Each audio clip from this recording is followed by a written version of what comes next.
Thank you, Madam Speaker.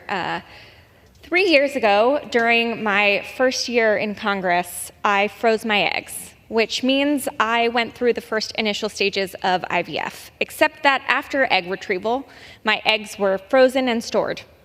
For weeks, I took hormone pills, gave myself injections, and went to the doctor for checkups. Then I had a procedure under twilight sedation to harvest my eggs.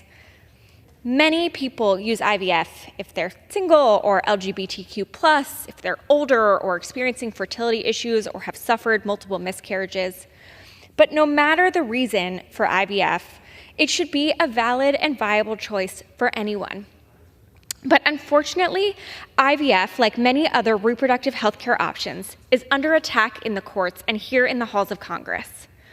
184 of my Republican colleagues have co-sponsored legislation that supports fetal personhood, giving embryos the same full legal rights as a person. This fringe ideology is dangerous and could be used to prosecute people for miscarriages or for having an abortion, and could potentially affect access to birth control too. And it could threaten access to IVF. During IVF, doctors often create more fertilized embryos than they plan on using, because some may be genetically unviable or result in miscarriages. I have 17 mature eggs frozen.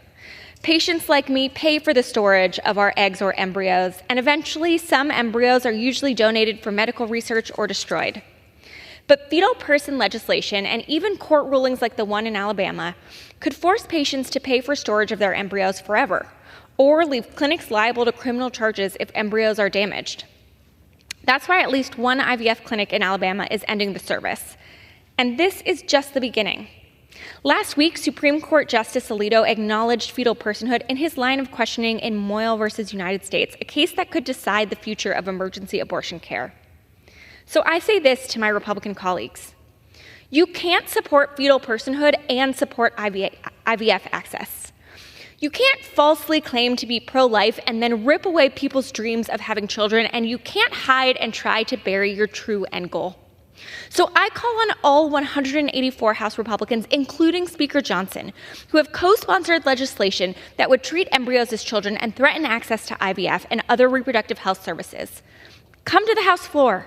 Publicly remove your name from this bill. Prove that you support IVF access. Prove that you support families, and prove that you're not a hypocrite.